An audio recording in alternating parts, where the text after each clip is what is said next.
Good morning and welcome to the OCD, the channel dedicated to OCD and living with OCD, as well as hints and methods to try and reduce its effect on you and make life just a little bit more bearable. My name is Nick, and this is only my third video, but over the course of the next few videos I will be posting links to people, places, books, all that sort of stuff that give a bit of an insight into what goes on behind the scenes, so to speak, in your mind, in your fears, in your irrationalities, to help you understand that you can actually beat this thing. It is beatable. It is a tough road to travel if you have OCD, and a relatively lonely one, I have to say, but you're not alone, and that's what this channel is about. So I'm just going to crack on with, very briefly this morning, with a bit about my morning, because this morning is a classic OCD morning. So I woke up, it was the first thought that came into my head. Now, if I went back to Monday of this week, that wasn't the case. It had a very, very soft grip on me, and I was really able to get through the day in relative happiness. And it's not that I'm unhappy generally, but as I've said before, as I said I think in the last video, it casts a shadow over everything. And the shadow on Monday was virtually non-existent. So as to why it builds and builds and builds as the week goes on, I'm not entirely sure. Yesterday I would have rated my OCD levels at about 6.5. Today I would rate them at about a 7. And as I'm talking, I can feel my desire to begin one of my irrational, obsessive rituals to cancel out, I think, the idea that I'm talking about something bad, or that I'm exposing myself, because I'm not very good at that. I don't talk to anybody about this, so the fact that I'm going onto YouTube and potentially talking to a great many people is pretty terrifying. But if there's a single person that I can help, if there is a single person who is struggling and finds something in what I say or in the links that I post helpful, then I'm happy with that. So this morning, one of the things I find helpful, that I genuinely find helpful, particularly when I'm in a really bad cycle, is to write down what I'm feeling. Journaling, as I think it's commonly called these days. I've been doing it pretty much since the beginning, certainly since my mid-teens. And it is one thing that I definitely find helps, because to put your feelings, your fears, your thoughts onto a page, and then once you have done that, to read them back to yourself, gives enough distance from the OCD and the repetitive behavior to arrest it slightly, but also to get the active part of your mind thinking. Because until you acknowledge, and we are all aware, anybody with OCD is very aware of what they're doing. They're very aware that they are performing these rituals, that they're having these thoughts. They're very aware of the things they're thinking about. However, it becomes very much like sitting in a cinema watching a movie, just shoveling popcorn into your mouth. There comes a point where, throughout that entire experience, you're very aware you're eating popcorn. You're even aware of the flavor of it. You're even aware of how much of it is left in the bucket. But you are effectively performing a robotic task.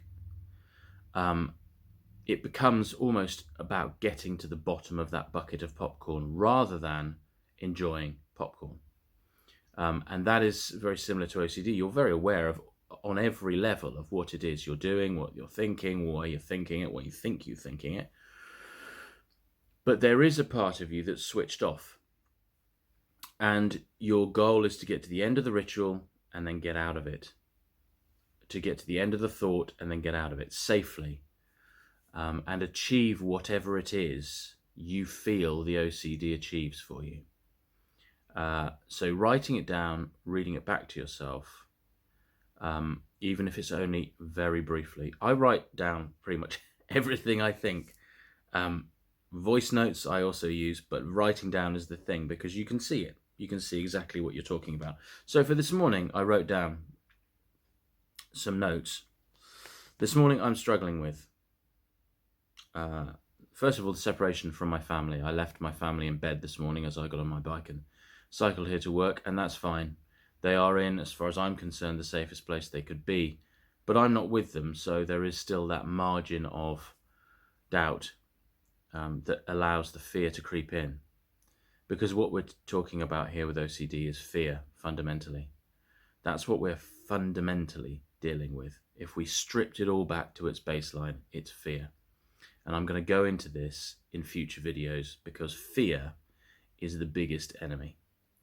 And if we can combat the fear, we can begin to combat all of it. Point number 2, that I am struggling with, that is triggering me. People that I'm going to have to interact with over the course of today. Well, I work in a shop. And so I have got a day of dealing with members of the public whom I don't know. Now, I don't have a problem with that at all. Most of them are lovely. Pretty much all of them are lovely. But I'm not a naturally gregarious person. If I had the choice between sitting in the middle of a busy pub or sitting in a quiet corner of a library, I would choose the quiet corner of the library every time. The interesting thing is that if my friends were to drag me to the middle of the busy pub, I'd have a great time. But my initial response, my emotional response, is to just be quietly on my own. So people coming in all day long to the shop, particularly ringing up on the phone, and I don't know who's on the end or what they're going to ask me, and I that is something that I have had to work very hard to actually be able to do without, dissolving into a puddle. Number 3, I am being triggered by the people in my life who I know I should be catching up with, friends and family, perhaps people who've sent me texts, perhaps people who have invited me to things that I haven't responded to or that I am dodging. And I'm not dodging because I don't want to be with those people. There is something about the sense of responsibility, or having to add to my already overloaded sense of responsibility, that I'm avoiding. And even sending a text back feels like another responsibility, another thing to add to my list of already huge things. Because for any of us who have OCD, you will know that your list of things to do is invisible to 100% of the population of the world except you. But it includes keeping your family safe, making sure bad things don't happen, ensuring that, a variety of different connotations surrounding those two things, all centered around rituals and thought.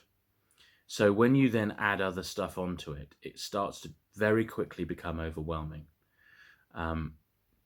That's also why writing everything down can help, because you can actually see how pedestrian and normal and copable these things are. You can actually just get a bead on them. Number 4 of the 5 things, if I'm honest, one of the things that triggers me is the thought of having to navigate OCD all day long, and the sense of responsibility that brings to turn the chaos into order, because that's how it feels for me. That's what I'm doing. I'm trying to prevent these, chaotic things happening in life to other people that I love, and therefore prevent them happening to me. And sometimes the thought of that stretching out in front of me for the next sort of 12 hours,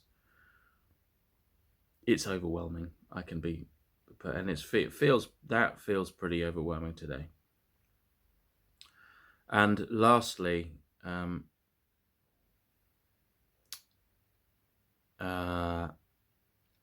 the self-loathing bit. So I'll talk about this in more detail in a future video, but for me, my own self-loathing is a big one. And